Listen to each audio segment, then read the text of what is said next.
Secretaría de Prensa de la Presidencia de la República.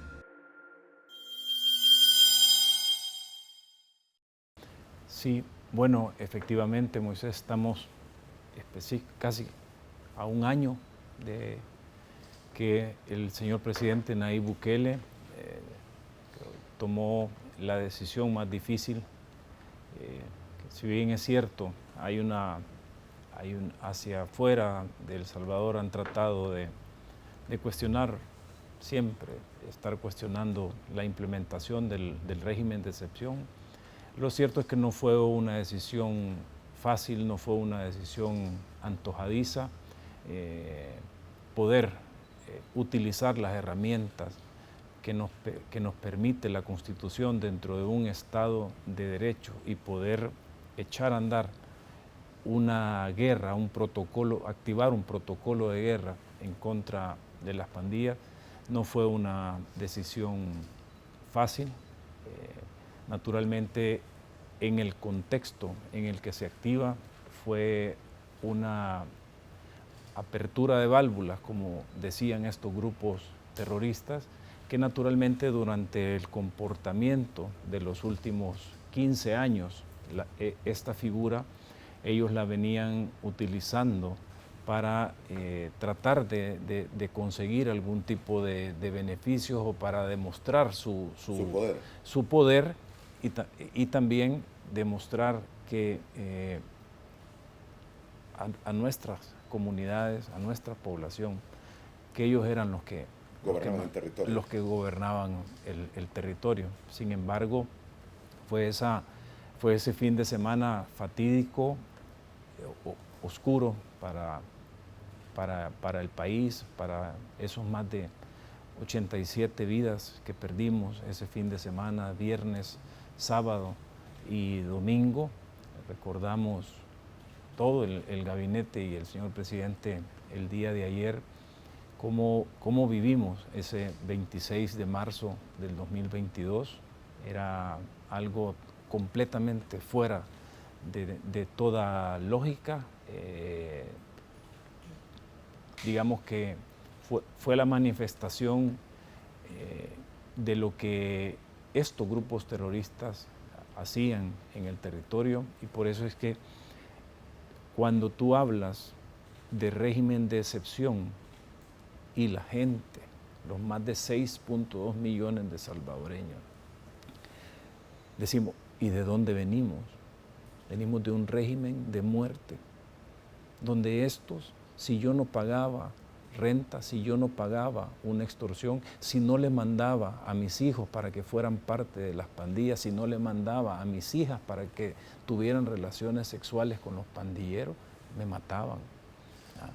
De ese país es el que venimos y es lo que no entiende mucha comunidad internacional y algunas organizaciones internacionales, que el régimen de excepción es la esperanza, es el Estado recuperando el territorio, es el Estado recuperando la tutela y la vigilancia de nuestra población.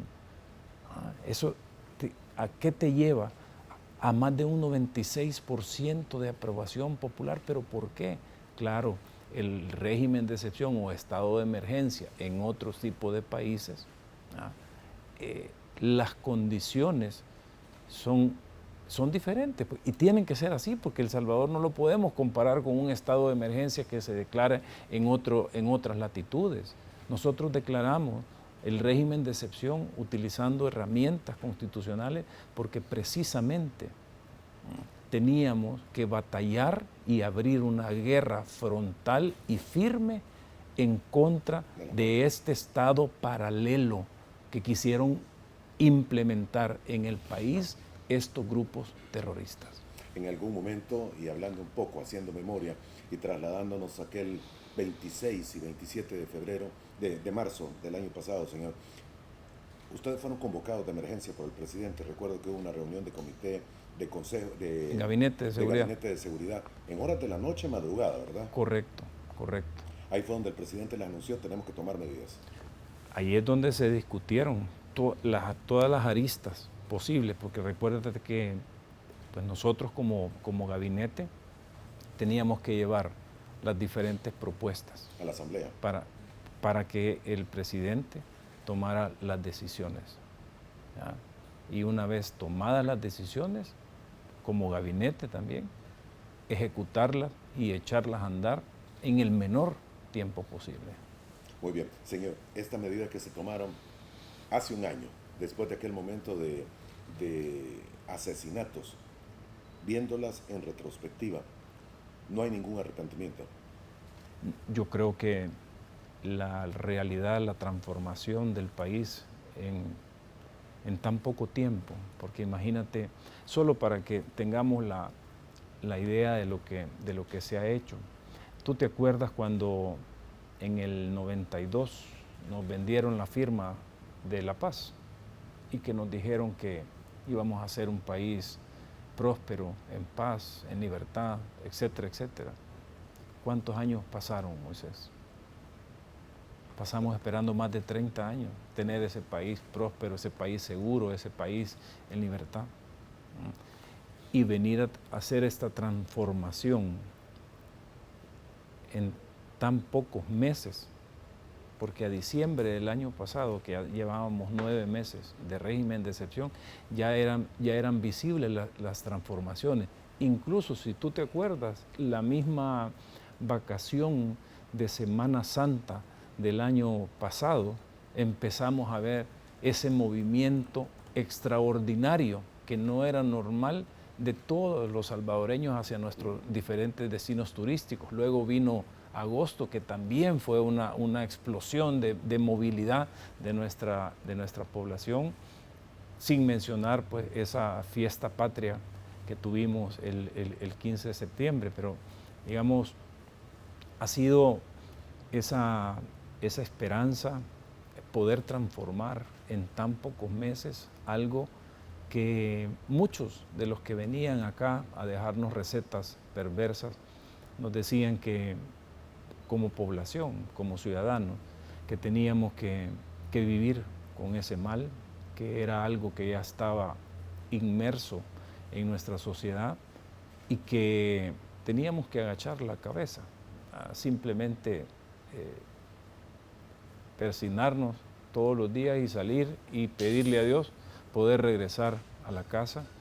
Y creo que la evidencia de toda esa cantidad de videos, de audios, de entrevistas que han ido a hacer ustedes, otros canales locales, otros canales internacionales, definitivamente evidencia que nuestros salvadoreños, nuestros ciudadanos, están viviendo otra realidad. Por eso siempre es bueno saber de dónde venimos.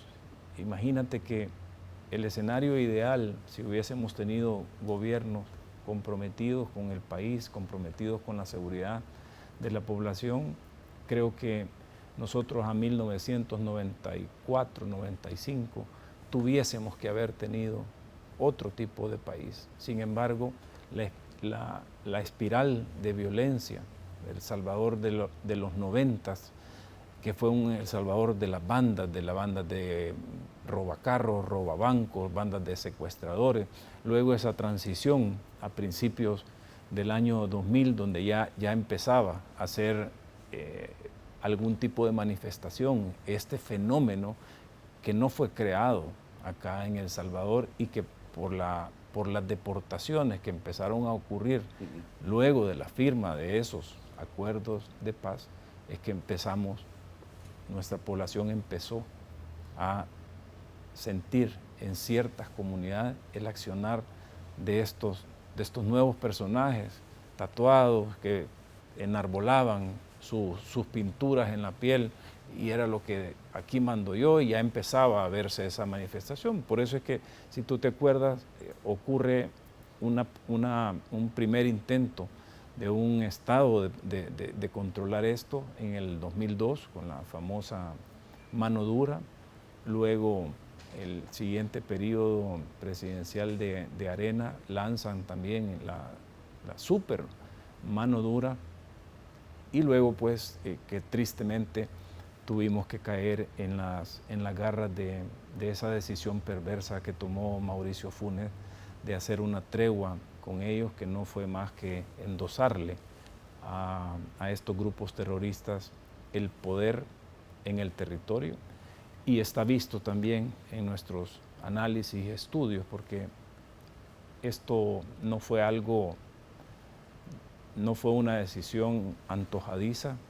Si bien es cierto, estábamos conviviendo con 4 fases del Plan Control Territorial, pero siempre estuvo un equipo trabajando para conocer el fenómeno, porque cada uno de esos eventos que te menciono generó una transformación en estas estructuras terroristas, transformaciones que nosotros teníamos que conocer muy bien antes de poder presentar un protocolo de guerra en contra de estas estructuras terroristas. Si no hubiera sido por aquella masacre de los 87 salvadoreños, ¿siempre hubiese habido un régimen de excepción? ¿Estaba dentro de los planes del Plan de Control Territorial? Estaba dentro, siempre estuvo en el manjar de soluciones o de herramientas que estaban a disposición del presidente Nayib Bukele. Vino a acelerarlo, en todo caso, este asesinato de los salvadoreños. Claro. Ok, señor, lo que usted menciona no es leyenda, lo que familias tenían que entregar a sus hijos para que fueran parte de los grupos de pandillas. Es así, ¿verdad? Tenían que entregar a sus hijas para que mantuvieran relaciones con los principales líderes de pandillas. Esto se ha erradicado totalmente, se ha logrado suprimir prácticamente del escenario social salvadoreño. Se ha logrado erradicar, y parte de las diferentes estrategias que se tienen, Moisés, y ayer un poco lo comentaba ahí en la campanera, de que si bien es cierto, estos traslados de estos terroristas al SECOT, porque mucha de la comunidad internacional son imágenes que para ellos son chocantes, y entonces me preguntaban hacia dónde va este tipo de mensaje. Es parte de las estrategias de guerra, porque el mensaje va hacia nuestras niñas, hacia nuestros niños, hacia nuestros jóvenes, que desgraciadamente, luego de más de 30 años, donde ellos vivían bajo el régimen de muerte, donde miraban quién era el que imponía justicia en las comunidades, donde miraban quién era el que mandaba,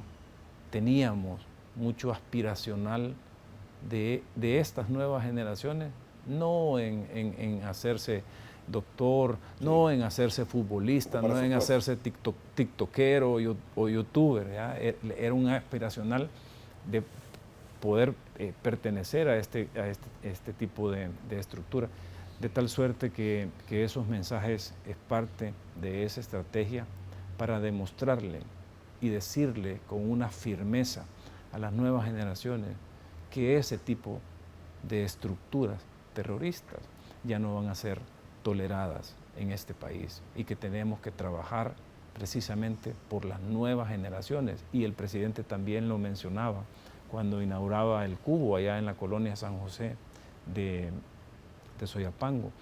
Esta guerra, y yo ni siquiera me quiero imaginar todo lo que pasó por la mente del señor presidente ese día de reunión de gabinete del 26 de marzo. ¿Usted estaba ahí? Claro, porque eran diferentes aristas las que se estaban analizando, pero creo yo que esta decisión difícil también tuvo mucho que ver en las nuevas generaciones, porque cuando mirábamos las estadísticas de el impacto criminal sanguinario de estos grupos terroristas, ¿sobre qué grupo etarios recaían?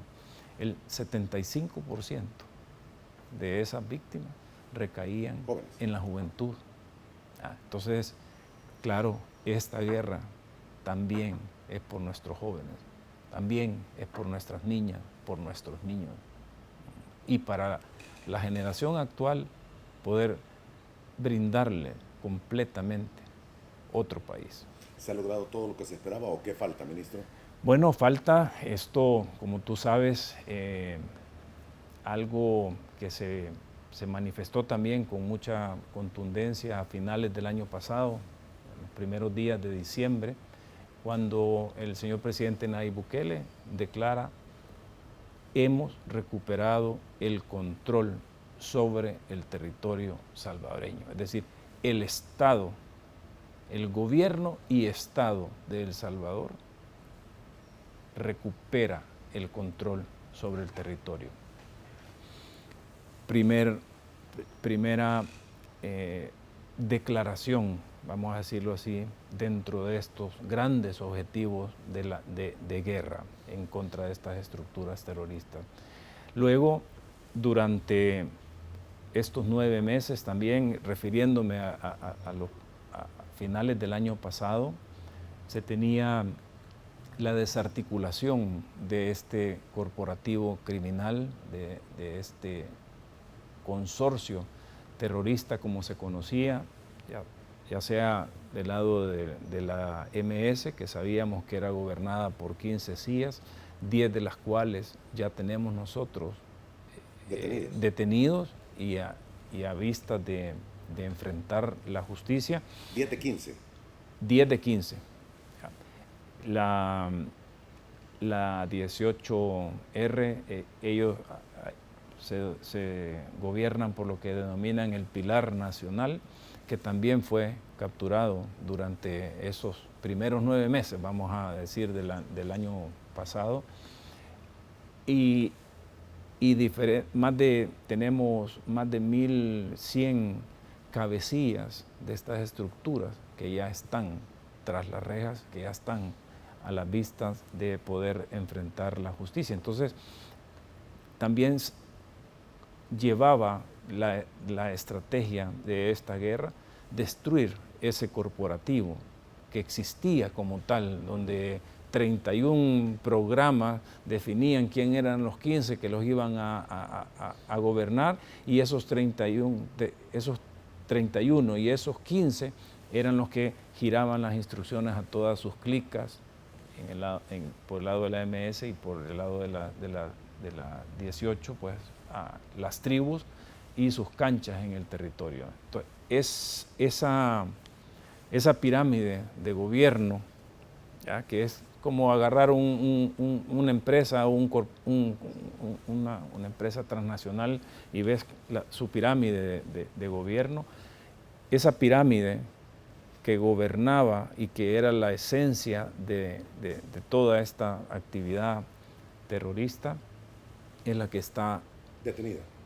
Detenida y por ende destruida, ¿ya?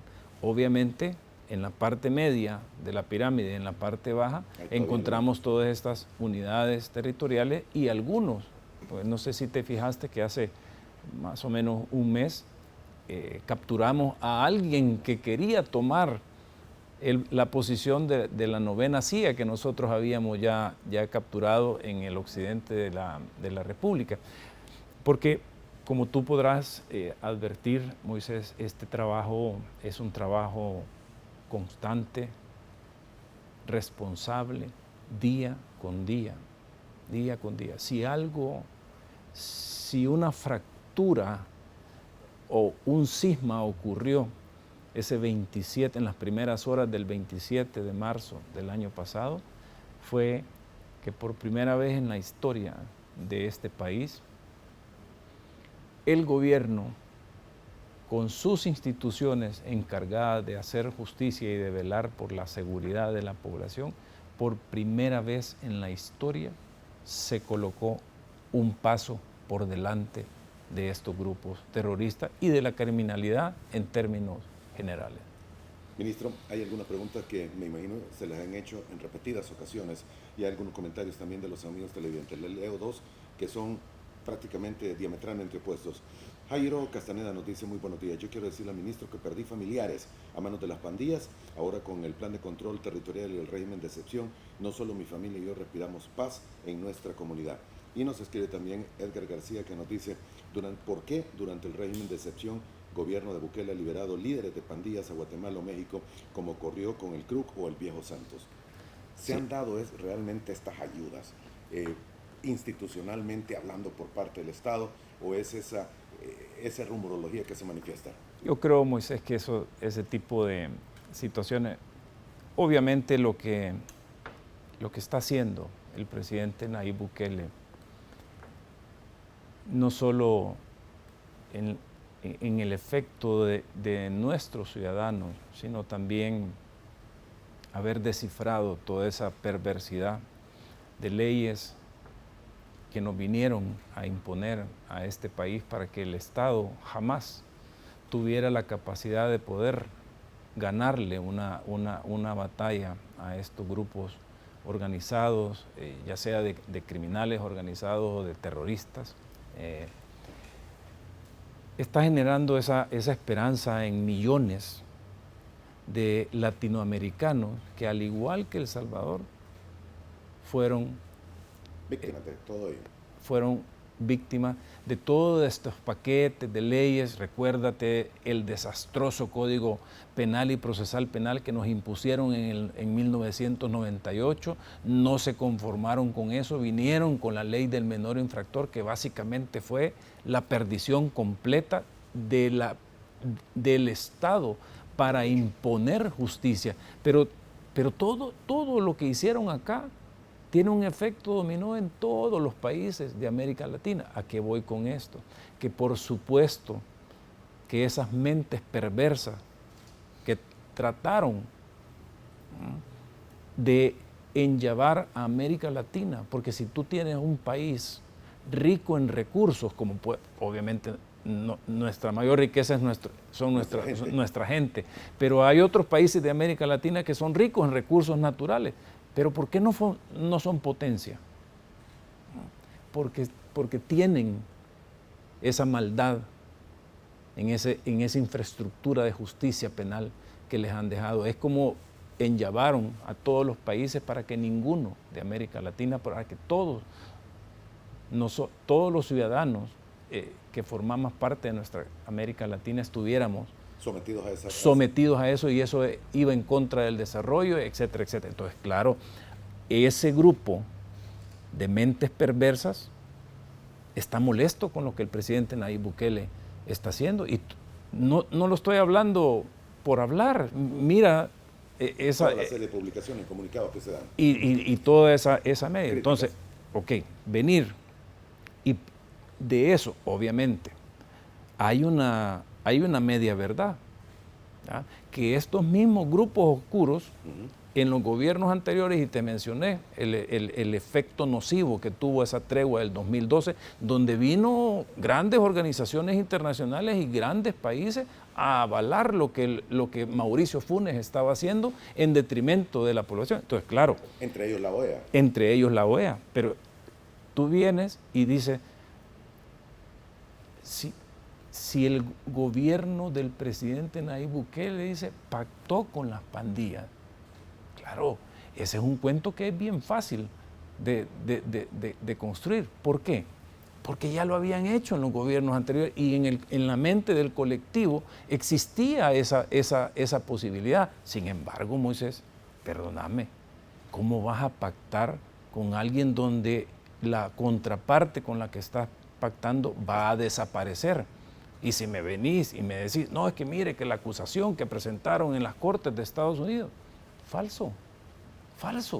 Esa acusación es contra las 15 sillas que llegaron de la MS hasta el 2018, que por cierto fueron a traer unos a México recientemente, de esas ranflas que ocupaban esas. Entonces, ¿cómo lo mencionan? Porque políticamente, en base a su molestia con la decodificación que nosotros estamos haciendo, y que no solo es la esperanza para los salvadoreños, para millones de latinoamericanos, mencionan que esa ranfla del 2018, por algún mecanismo que nosotros no conocemos, se conectó con los funcionarios que el presidente Nayib Bukele, que ni siquiera era presidente todavía, iba a poner en algunos cargos para decir más adelante, eso no puede ser posible.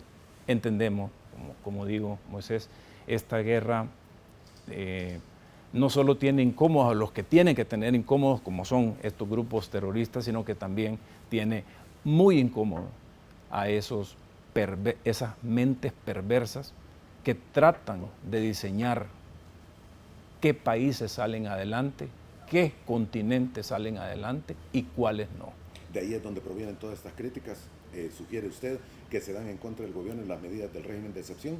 Pues no tengo ningún tipo de duda al respecto, porque ¿qué es lo que nosotros estamos haciendo, Moisés? ¿Ah?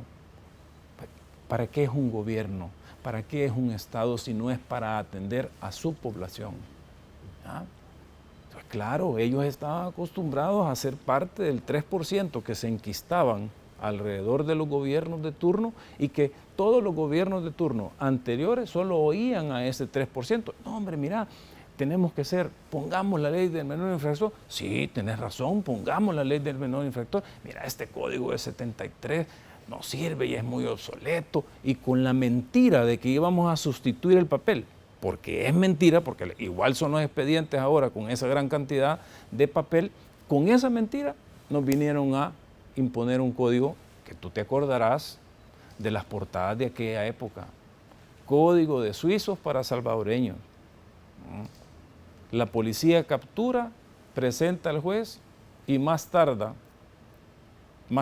la policía en armar el expediente para llevarlos al juez que el juez de ponerlos en libertad. Y eso es lo que estamos viendo en muchos otros países. ¿Tú crees que no da tristeza ver cómo las policías de la región no pueden ni siquiera presentar el rostro de un violador a la población, a la comunidad? No pueden publicar el rostro de un asesino que anda matando personas de bien en diferentes países. Ese tipo de perversidades son las leyes que nos vinieron a dejar acá. Fuimos el conejillo de India, pero a propósito, para que nunca saliéramos adelante, ni siquiera recuperáramos El Salvador próspero de los años 50, 60, antes de que también, por situaciones externas, nos implementaran acá la guerra civil. Ministro, tengo algunos datos, solo quiero que me los confirmen. Esta es una gráfica que nos ha dado su equipo de prensa y comunicaciones, los resultados del régimen de excepción a un año. Son los resultados más concretos y más fidedignos al momento que se tienen, enviados por su equipo de comunicaciones. Esto es lo que se tiene al momento, ministro: 66.417 terroristas capturados. Ese es el título que le han dado a esas personas detenidas. ¿Es así? Ese es el último dato. El último dato que tenemos, Moisés. Hay quienes señalan que en las incautaciones para esta cantidad de personas detenidas el número es bastante pequeño, señalan algunos, y solo estoy repitiendo los comentarios que se hacen.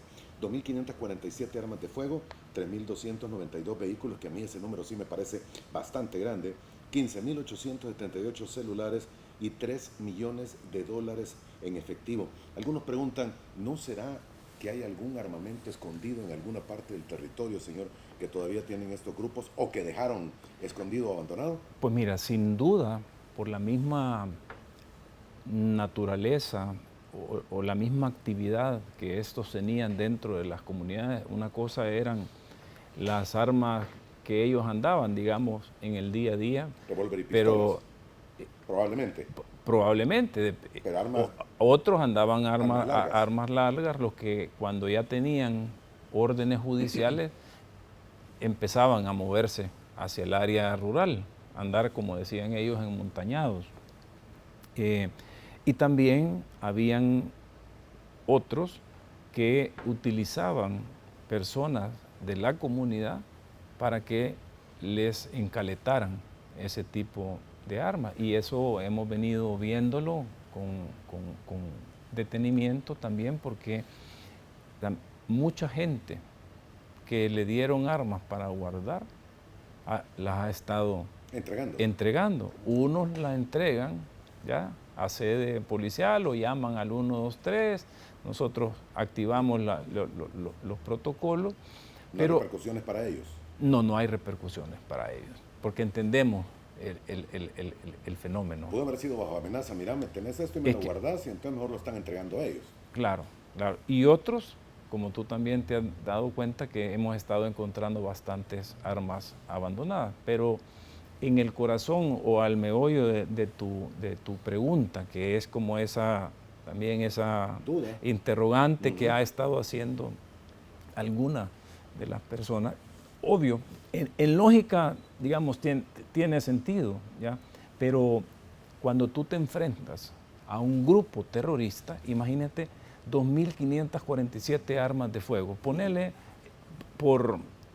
digamos, en promedio, asumamos que son 15 disparos o 15 tiros por cada una de esas 2.547. ¿Qué capacidad de fuego tenían?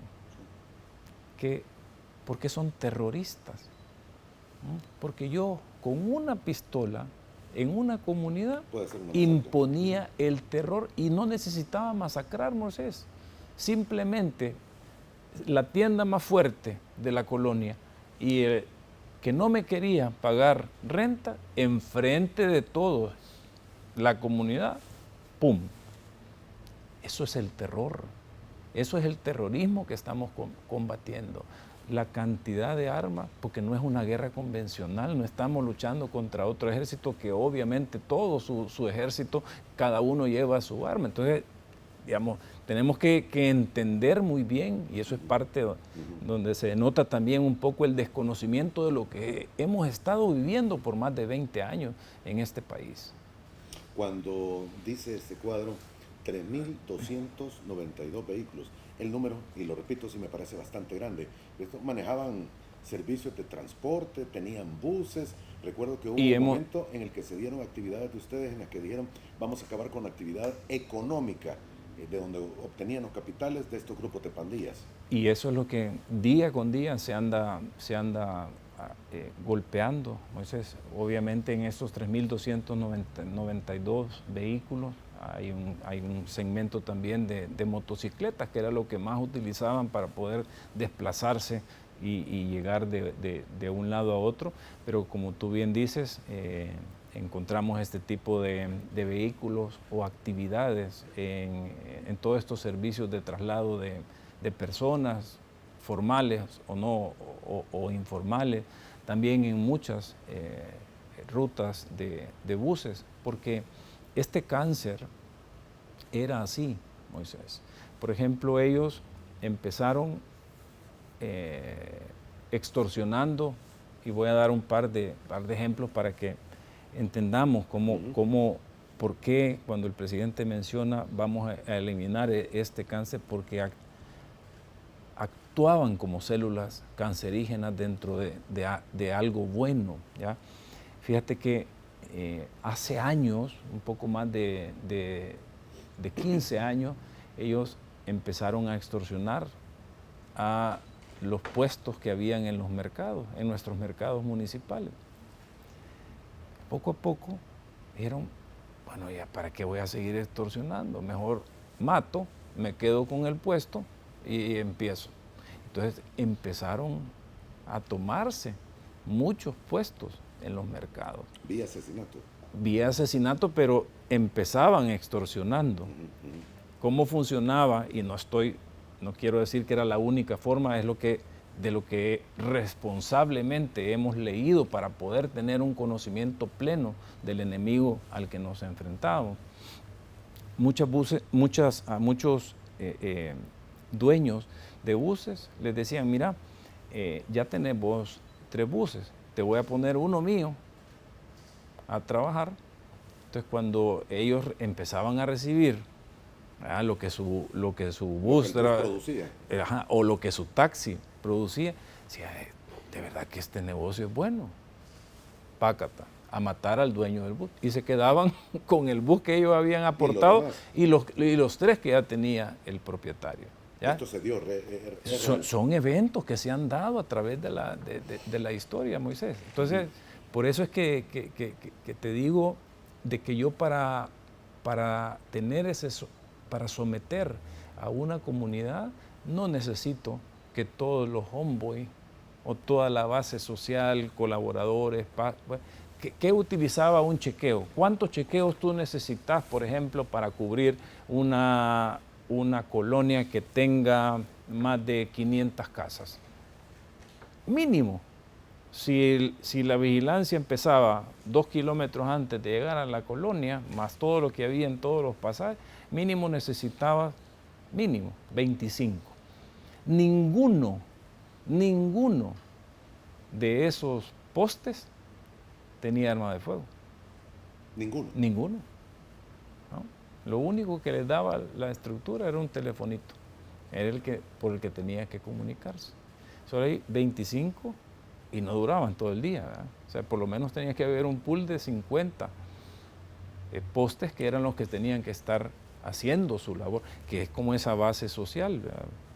Postes, ahí venían los paros, que eran los que le hacían los favores, así le llamaban, paro, colaboradores, y el nivel más cercano antes de ser brincado ya como miembro de esta estructura era el chequeo. Encontramos muchos chequeos ya con antecedentes porque obviamente con el sistema de justicia penal que nos habían dejado ya tenían varias entradas y salidas al sistema de justicia que nos habían dejado, y eso es parte de todo ese trabajo responsable que se ha venido haciendo de empezar a agrupar todo este tipo de información, agruparla no solo por el nivel que ocupaban dentro de la estructura, sino que también la clica a la que pertenecían y esa clica a qué programa estaba conectado. Entonces, supimos aprovechar lo perverso del sistema, nos dejó lo mejor para poder iniciar esta guerra con 76.600 registros. Tenemos cercos militares todavía, están activos y funcionando como puntos de acción para desde Soyapango también estar impactando a los municipios alrededor. Tenemos naturalmente el cerco que se implementó el 3 de diciembre del año 2022 en Soyapango. Luego, a finales de año se activó el cerco sobre lo que era considerada como la meca del narcomenudeo en este país, que había transicionado incluso de tiempo de la guerra, luego transicionó a El Salvador de las bandas, que también tuvieron mucha afinidad, igual en tiempo de guerra, y que también en la época de las pandillas también logró. Entonces era importante dar un golpe de autoridad de Estado en la Tutunichapa y obviamente la Granjita, que surgió posterior. El más antiguo era la Tutunichapa, y son esos cercos que a la fecha se mantienen activos, Moisés, pero lo importante de esto es que independientemente de la cantidad de fuerza que las fuerzas del orden que tenemos dentro de los cercos, también esa misma fuerza y toda la restante andamos trabajando a nivel nacional, pero desde Soyapango también estamos dirigiendo diferentes acciones en puntos específicos de los municipios aledaños. Ok, sácame una duda. Entonces, ¿están activos los cercos en Soyapango? ¿Todavía están? Sí. Tutunichapa también. Correcto. Y la Granjita también. Correcto. Muy bien. ¿Es necesario todavía mantenerlo, señor? ¿Por cuánto tiempo? Nosotros, cuando se implementó el cerco de Soyapango, se entregaron todos los perfiles pendientes. Muchos de esos, bueno, ahorita el cerco ha generado más de 1.400 capturas. El de Tutunichapa y la Granjita son aproximadamente un poco más de 300 capturas, pero lo importante de esto es que seguimos buscando por la misma. Acuérdate que nosotros no estamos luchando contra, no es como vamos a buscar estatuas, ya sabes en qué punto, en dónde están. Estamos luchando contra algo humano y por ende humano tiene movilidad. Entonces, muchos hemos estado viendo todo ese movimiento que están teniendo. Algunos que estaban en Soyapango se han movido a los municipios vecinos y otros incluso han salido a otros municipios fuera del Gran San Salvador. Entonces de ahí es donde tiene que ser una actividad permanente, ¿verdad? Pero no solo estamos operando dentro del cerco de Soyapango, sino que estamos yendo, porque la información la tenemos acá, y independientemente que la vayamos a operativizar a La Unión, a San Miguel, a Santa Ana, a Sonsonate. Okay. ¿Se puede llevar a cualquier territorio? ¿Han pensado extenderla a otros departamentos? Es que la guerra en contra de las pandillas está activa a nivel nacional y diariamente estamos buscando objetivos, no solo en nuestras áreas rurales, sino también en nuestros municipios, en nuestras colonias, en nuestros barrios. Lo que te quiero mencionar es que de la información que se produce en el cerco, operativizamos diferentes acciones a nivel nacional. Muy bien, vuelvo a alguna información. Reducción de homicidios es palpable y las informaciones lo confirman. Tenemos alguna gráfica que nos muestran qué es lo que sucedía enero, febrero, marzo el año pasado y hoy ya, desde el año pasado, con la diferencia de que el régimen de excepción entró en vigencia. Ahí tenemos los primeros 3 meses de cada uno de los 2 años, ministro. Tal vez no da la explicación. Sí, bueno, aquí tal vez para dar un poco el contexto, imagínate que el año pasado, de los 496 homicidios que tuvimos en todo el año, el 65% de esos 496 ocurrieron entre enero, febrero y marzo del 2022, antes del régimen. Entonces, tú en esa gráfica estás viendo la concentración de ese 65% de los homicidios obviamente la gráfica de marzo llega hasta el día 26, no hemos finalizado, pero importante ver que definitivamente, Moisés, estamos transformando El Salvador en materia de seguridad. Mira los números de enero del 2022, fueron 82 homicidios y este año 14. Ya 14 como fruto del trabajo de la mesa tripartita. Febrero 76, cerramos febrero este año con 13 homicidios. En lo que va de marzo al 26 del año pasado habían 149 homicidios y este año llevamos solo hay 9. Y 9 que naturalmente, que es una gran diferencia también y hay que mencionarlo, porque si algo nos va a dar como sociedad, como gobierno y como Estado, la tranquilidad de que vamos a mantener un control sobre todo aquel que cometa delitos contra la integridad física, ¿ya? Es la efectividad policial con respecto a la resolución de casos. ¿Por qué? Porque nos entregaron un país con un 97% de impunidad. Pero los datos que tú acabas de ver, por ejemplo, en enero, imagínate que de 10 homicidios, nosotros resolvimos y capturamos y pusimos tras la reja a 8 homicidas. Okay. En febrero, de 10 homicidios, nosotros pusimos tras la reja a 8.5. En lo que va de marzo, llevamos 7.5 tras la reja y seguimos trabajando, resolviendo. 7.5 de 9. Sí. De 10. No, es que estoy hablando en base, es que antes se hablaba en base a 100 porque obviamente los números de muertos eran altísimos. Hoy te estoy tomando referencia en base a 10. Entonces, casi que el nivel de resolución es de lo que va de este mes, el 75%, por así decirlo. El mes pasado fue de 85% y enero fue de 81%.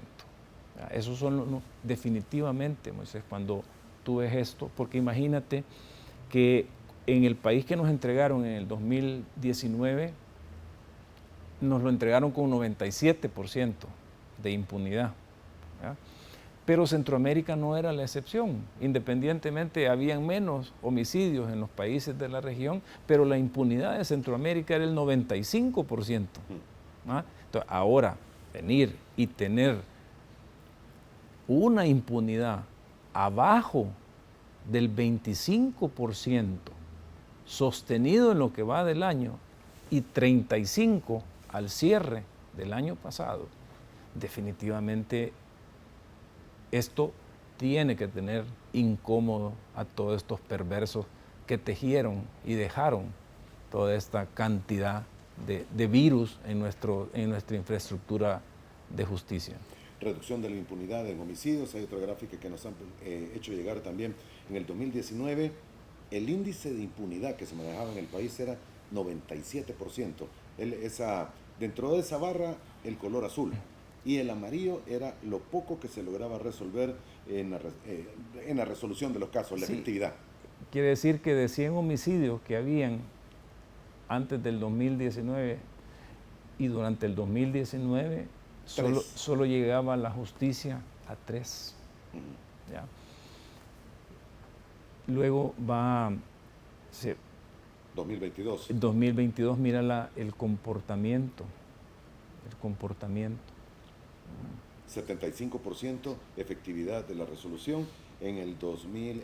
Claro, porque recuérdate que esto, nosotros seguimos trabajando, si bien es cierto, cerramos con 35, pero seguimos trabajando y resolviendo homicidios en los meses de este año, aunque hayan sido cometidos el año pasado. Por eso es que está la gráfica ahí de 75-25 al cierre. Enero, es lo que te comentaba, la impunidad de enero llegó a 19%, contra un 81% de efectividad. Febrero 15, que en los próximos días vamos a mejorarla incluso porque vamos a resolver otro de los asesinatos, de los 13 que tuvimos en febrero. Próximamente vamos a resolver uno más y eso va a mejorar incluso los datos que se tienen estos porcentajes. Es algo que antes no se llevaba. Las autoridades de ningún gobierno anterior llevaba este tipo de control. Porque eso es el anhelo que debemos de tener como gobierno, Estado y sociedad de hacer justicia.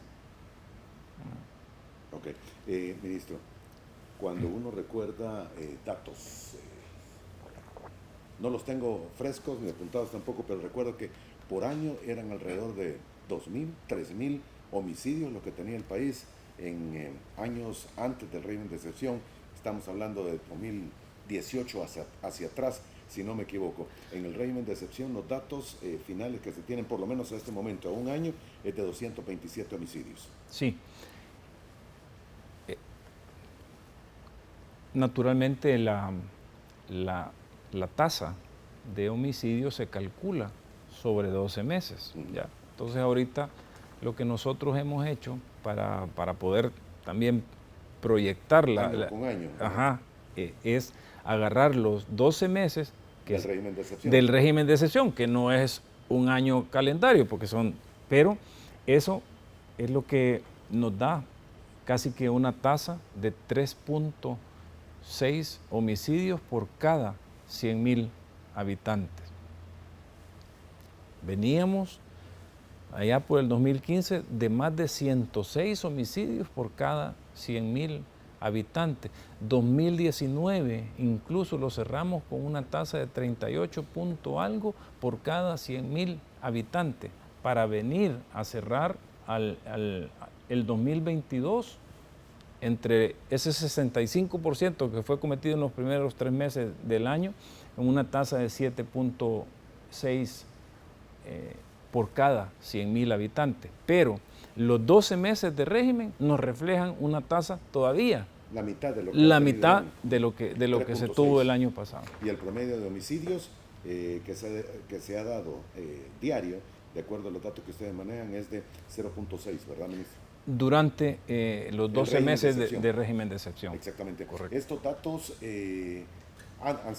están siendo compartidos y van a ser compartidos, me imagino, a partir de ese día con organismos internacionales. ¿Hay algunas reacciones, así como puede haber de críticas, también puede haber reacciones positivas? Y hemos conocido algunos de los presidentes del resto del área centroamericana, y no sé si se ha continuado con esto, que le han pedido ayuda como para ver qué es lo que se puede hacer en naciones. Algunos creen que movimientos de pandillas o grupos de pandillas habrían salido de El Salvador, sobre todo a Guatemala, Honduras e incluso a México.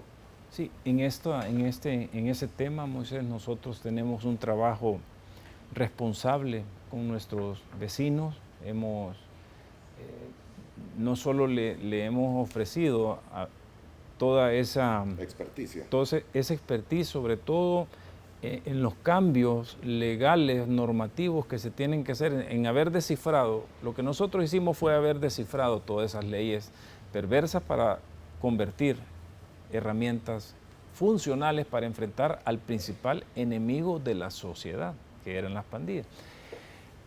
Eso se les ha puesto y con toda la transparencia les estamos entregando lo que nos piden. A veces ellos quieren pasar una reforma, entonces le digo, miren, nosotros caminamos por este sentido, ahí se las mandamos. Eso, digamos, en cuanto a la infraestructura del sistema de justicia penal perverso, que estamos claros y seguros que no solo lo vinieron a imponer acá en El Salvador, sino que toda América Latina está contaminada con ese mal. Pero además, a nivel policial, estamos coordinando con los países vecinos, con México, incluso con Estados Unidos.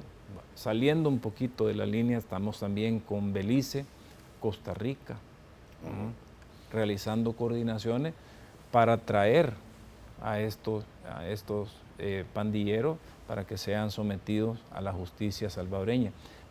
Y hemos pasado toda la información necesaria, porque sabemos, por ejemplo, cómo ellos están operando en la parte sur de México, toda la estructura también que está aquí en el vecino país de Guatemala, y algunos otros pocos que se han movido hacia Honduras, un poco a Nicaragua y Costa Rica. ¿Ya? Entonces, ¿por qué? Porque, como lo dijimos en la reunión de ministros de seguridad y secretarios de seguridad que tuvimos en Guatemala hace un mes aproximadamente, nosotros sí vivimos en carne propia lo que eran estos grupos terroristas, y no queremos que ningún país del área ni de la región latinoamericana vaya a transitar por lo que nosotros transitamos. Tristemente, después de más de 120,000 muertos,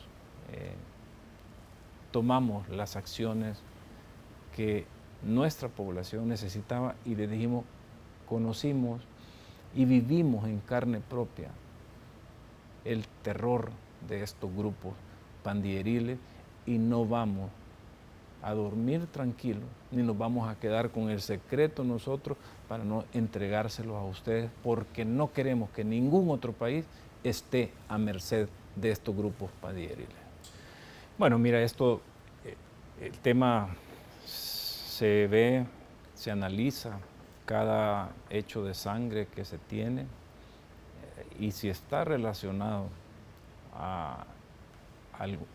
al quehacer o a alguna clica o cancha, se toman las medidas. Pues van a tener la respuesta, similar a la respuesta que activamos por orden del presidente Nayib Bukele en Comasagua, donde fuimos a erradicar por completo a los miembros, colaboradores, base social de la clica Whitmer Locos Salvatrucho. Están jugando con un Estado firme y valiente, actividad en contra de estos grupos terroristas es a nivel nacional. ¿Ya? El cerco de Soyapango, el cerco, tienen su razón de ser, ¿ya? Por la concentración, por lo que ellos habían definido como estructuras terroristas de cómo se iban a repartir Soyapango. Tenemos la mayor densidad poblacional también en ese municipio y tenemos que seguir trabajando, pero tenemos la responsabilidad y el compromiso, porque así nos lo ha ordenado el presidente Nayib Bukele, de trabajar a nivel nacional, y lo andamos haciendo, Moisés, ¿ya? Y cada hecho de sangre lleva su análisis. Si alguno de esos se relaciona con el quehacer, pues vamos a imponer el Estado en contra de esos descerebrados que le quitaron la vida a un salvadoreño. A las personas. JT nos dice, en cuanto a los policías que en algún momento informaban a los pandillas cuando alguien denunciaba, ¿hay investigaciones internas? ¿Se han desarrollado investigaciones internas? Yo creo que esto es parte de todo este trabajo que se hace de forma responsable. Entonces, obviamente, están todas las instancias que velan por mantener esa integridad de nuestros agentes, y por supuesto, que no te quepa duda que si nosotros tenemos la firmeza, la valentía de accionar en contra de estos grupos terroristas, pues también lo vamos a hacer. Ya, esto es normal dentro de toda policía, independientemente esté en un fenómeno como esta guerra que nosotros nos encontramos, pero creo que los países del primer mundo, que es a lo que nosotros tenemos que ir aspirando, existen todos estos mecanismos incluso para poder ir separando a los malos elementos, y aquellos que están vinculados con algún tipo de mafia, banda, estructura o pandilla, pues van a ser procesados también judicialmente. Bien, los datos que ustedes ya los hemos mostrado antes, 66.417 terroristas capturados. Esta pregunta se lo he hecho siempre, el ministro, que usted nos ha visitado, se la vuelvo a hacer. ¿Cuántos pandilleros más faltarían de acuerdo a este censo o a las investigaciones que ustedes manejan? Sí, fíjate que esto está en relación a la cantidad de miembros de estas estructuras, ¿ya? Entendiendo que estas estructuras tenían una base social, ¿ya? Que es donde te digo están los colaboradores, los postes, los paros, los chequeos. Esto, naturalmente, en las primeras oleadas en contra de estos grupos terroristas, se capturaron bastantes. Todos esos postes que habían, allá está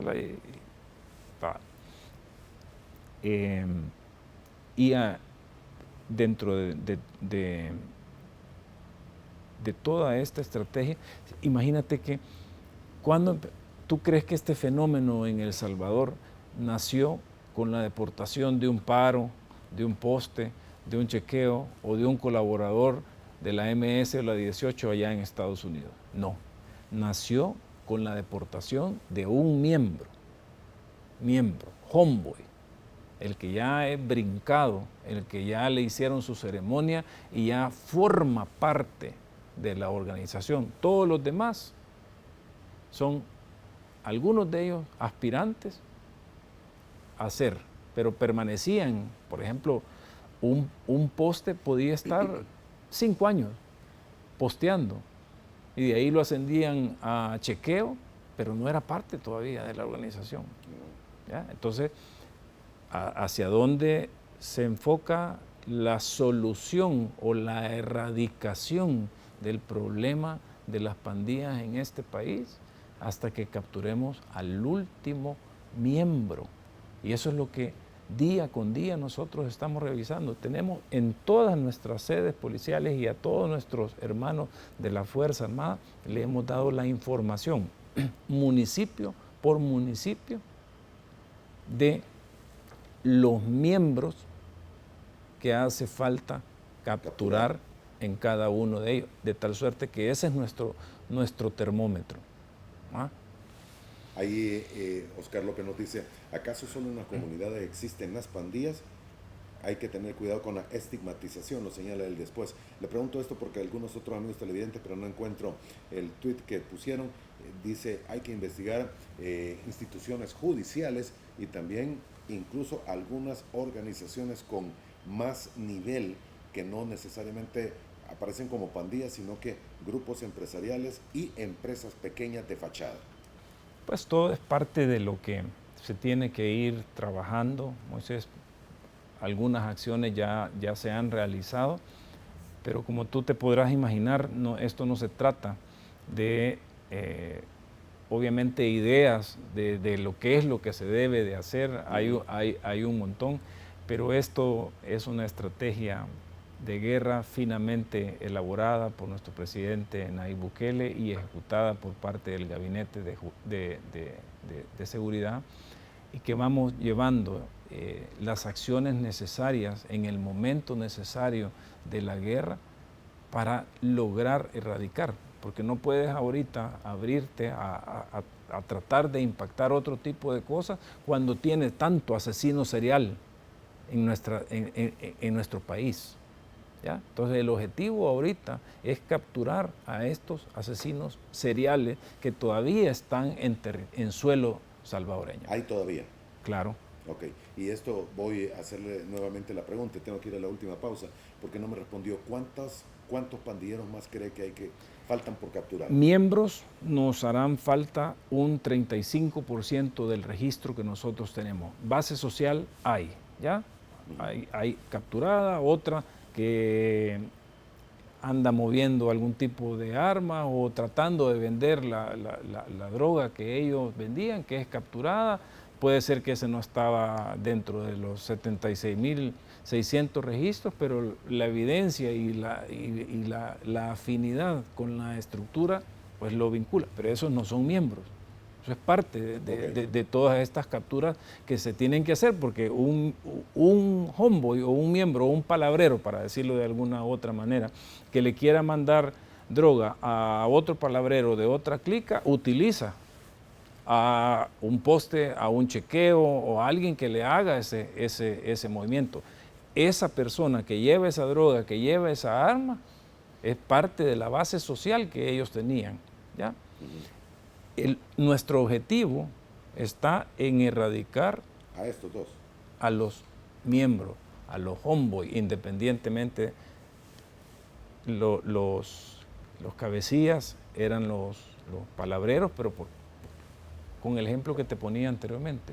Es decir, un poste, un chequeo, un colaborador, un paro, no podían tener, por ejemplo, un negocio en un puesto del mercado. No podían tener una panadería. Eso solo es exclusivo para los miembros, no, ni siquiera para los de arriba. Si tú eras homeboy y ya habías matado a un salvadoreño y ya te habían hecho la ceremonia para ungirte como homeboy, como miembro, ya tenías derecho a tener tu panadería, tu moto, tu taxi, etcétera, etcétera. ¿Ya? Entonces, claro, ¿hacia dónde vamos en esta estrategia de guerra? A capturar y someter a los miembros. Sí, eso es algo que está considerado, Moisés. Sabemos que nuestra esencia humana, y sabemos también que hay muchas familias que andan buscando a sus seres queridos que cobardemente fueron asesinados. Llegará el momento donde vamos a abrir toda esta búsqueda a nivel nacional para poder darle mucha paz. Pero hoy por hoy tenemos este objetivo de erradicar a todos los miembros en suelo patrio dentro de esta guerra. Naturalmente, eso que menciona el amigo televidente es algo que está contemplado, que lo vamos a hacer. Tenemos no solo la la instrucción de nuestro presidente Nayib Bukele, sino también entendemos el sentimiento muy propio del humano. Dentro de los seres vivos creo que somos el único ser humano que nos desprendemos de nuestro ser querido hasta que le hacemos el entierro en base a nuestras creencias. Sí, exactamente. Entonces es algo que sí está considerado, que lo vamos a realizar, pero ahorita tenemos esta misión importante de capturar a estos asesinos seriales que todavía andan en el país. Juan José nos dice, buenos días señor ministro, aún hay miembros sueltos y están escondidos con diferentes fachadas. Y Mónica López nos dice, las pandillas tenían aliados dentro del sistema judicial con la compra de voluntades para favorecer la libertad en las cárceles. Es por ello que es importante depurar el sistema. Y otro amigo televidente que ahora lo encontré dice, mucha atención con el cerco de la Granjita porque pareciese que como que se ha abierto o se ha cerrado, pero usted me dijo que todavía se mantiene, ¿verdad? Sí, son actividades que se mantienen. Naturalmente, Moisés, de este El Salvador que venimos, de toda esa contaminación, toda esa corrupción que hubo se señalaba dentro del sistema judicial y en general de las instituciones encargadas de hacer justicia, ha sido también muy importante poder crear estos mecanismos para poder tener estos tribunales contra el crimen organizado y enfrentar de mejor manera el fenómeno. Yo creo que ya te lo he comentado que antes de empezar esta guerra teníamos 400 jueces para ver casos de delincuencia común y solo teníamos 11 jueces a nivel nacional para enfrentar el principal enemigo de la sociedad. Entonces, todos estos cambios en leyes que se han hecho precisamente para poder contar con esa infraestructura judicial acorde al enemigo de la sociedad al que enfrentamos y obviamente con todos los filtros necesarios para poder tener jueces, que los hay dentro del sistema, comprometidos con su comunidad, comprometidos con los salvadoreños, porque en esto, incluso esta guerra que si bien es cierto, inicia desde el órgano ejecutivo, pero tiene una inmediata respuesta por parte del órgano legislativo y en el devenir del tiempo, e incluso a pocos días de haber implementado la guerra en contra de las pandillas, vemos también cómo el órgano judicial se suma, porque es lo mismo. ¿De dónde tú crees que nosotros sacamos una gran cantidad de información? ¿A dónde vivían nuestros policías? ¿A dónde vivían nuestros soldados? ¿Ya? Porque es la población, la mayoría de salvadoreños la que nos está pidiendo que erradiquemos este mal. Y los jueces viven fuera de El Salvador, los fiscales viven fuera de El Salvador, los policías viven en otro país. No, todos vivimos acá. Por eso es que esta es como una alineación de planetas que posiblemente ya no la vamos a volver a tener en este país, empezando por la valentía y la firmeza del presidente Nayib Bukele, la comunión con los otros dos órganos de Estado, pero sobre todo la más importante es la comunión de la población con el Estado salvadoreño. Señor, tengo que terminar, me quedan 2 minutos nada más, 1 y medio para ser exacto. El Centro de Confinamiento del Terrorismo ya vimos que está operando. ¿Cuántos detenidos se encuentran ya dentro del mismo?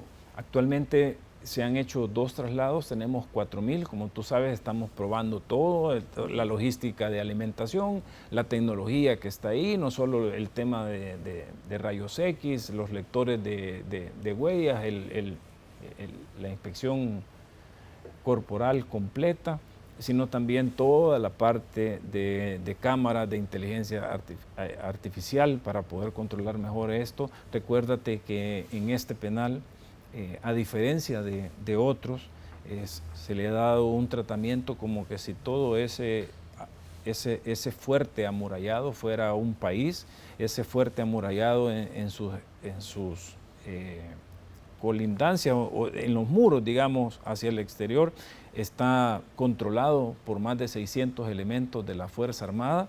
En las calles internas y posiciones de altura está controlada por la Policía Nacional Civil, y en las áreas de las celdas, ahí solo están los guardias del sistema penitenciario.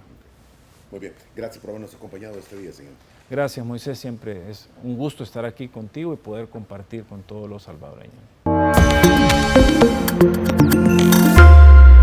Secretaría de Prensa de la Presidencia de la República.